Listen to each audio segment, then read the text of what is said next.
ចាជំរាបសួរសួស្តីពុកម៉ែបងប្អូនទាំងអស់គ្នាមកនេះមករៀនធ្វើខ្ទឹមជ្រក់លាយជាមួយនឹងម្ទេសបងប្អូនអានេះយើងអាចញ៉ាំជាមួយនឹងអ្វីក៏បានដែរឲ្យតែបងប្អូនចូលចិត្តចាមិនថាជាមួយបាយមីកាទៀវស៊ុបហើយសម្រាប់រូបមន្តនេះគឺ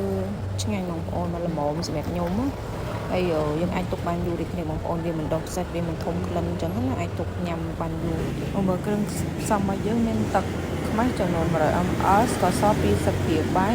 អំបិល20ព្រាបាយហើយទឹកត្រជាក់យើងឬក៏ទឹកក្តៅក៏បានដែរបងប្អូន200 ml ហើយយើងមានជាមួយនឹងខ្ទឹមមកខ្ទឹមយើងហ្នឹងយើងដាក់មួយដុំធំមកហើយប្រទេសខ្ញុំប្រើចំនួន3ខាំ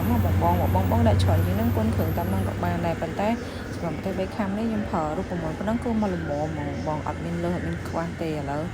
ឡូវយើងទៅដាំទឹកទាំងអស់គ្នាបងដោយសារទឹកខ្ញុំដាក់ពីម៉ាស៊ីនក្តៅស្រាប់អញ្ចឹងយើងវាក្តៅស្រាប់ហើយដាំតាមភ្លេតពុះហើយយើងចាក់ទឹកចូលបន្ទាប់មកយើងដាក់គ្រឿងផ្សំទាំងអស់មិនចូលអស់មកបងមានអំបិល2ស្លាបព្រាបាយស្ករស2ស្លាបព្រាបាយហើយទឹកខ្មាស់100 ml ហ្នឹងយើងដាក់វាបញ្ចូលគ្នាទាំងអស់មកបន្ទាប់មកយើងធ្វើការកូរវាឲ្យលាយអំបិលហ្នឹងអំបិលបងប្អូនអាចប្រើអំបិលម៉ត់ក៏បានដែរដោយសារខ្ញុំអត់មានអំបិលម៉ត់អញ្ចឹងខ្ញុំប្រើអំបិលក្រួសបងប្អូនប្រើអំបិលម៉ត់អីដាក់តាមម៉ត់ស្លាបព្រាបាយបានដែរដោយសារវារៀងប្រៃខ្លាំងណាដោយសារអំបិលក្រួសវាអត់សូវប្រៃខ្ញុំដាក់2ស្លាបព្រាបាយតបមកយើងទុកវាឲ្យលាយនៅហ្នឹងទៅហើយយើងមករៀបចំ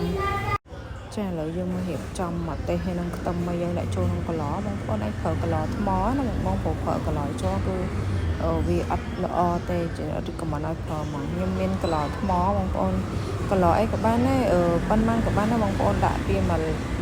រៀបចំប៉ុណ្ណឹងហ្មងមកហើយសម្រាប់ម្ទេស3ខាំនេះខ្ញុំប្រើកន្លនេះគឺអត់អស់ទេអញ្ចឹងខ្ញុំលួចថែមកូន10ថ្មមួយទៀតកៅថ្មទូចមួយទៀតគឺល្មមហ្មងយើងដាក់ខ្ទឹមដាក់ខ្ទឹមដាក់ម្ទេសលាយគ្នាអញ្ចឹងមកណា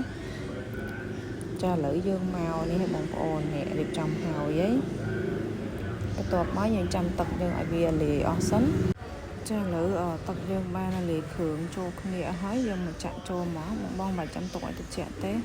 គឺយើងចាក់ចូលភ្លាមហ្មងណាចាក់ដូចខ្ញុំអញ្ចឹងមកល្មមមកយើងថែមកៅមួយទៀតចាសម្រាប់ទឹកនេះហើយម្ទេស3ខាំហើយនឹងខ្ទឹមមួយដុំធំហ្នឹងគឺល្មមបងប្អូនគឺអត់ខ្វះនឹងអត់លើសទេត្រឹមល្អហ្មងខ្ញុំរូបមន្តដែរខ្ញុំដាក់ទៅហ្នឹងណា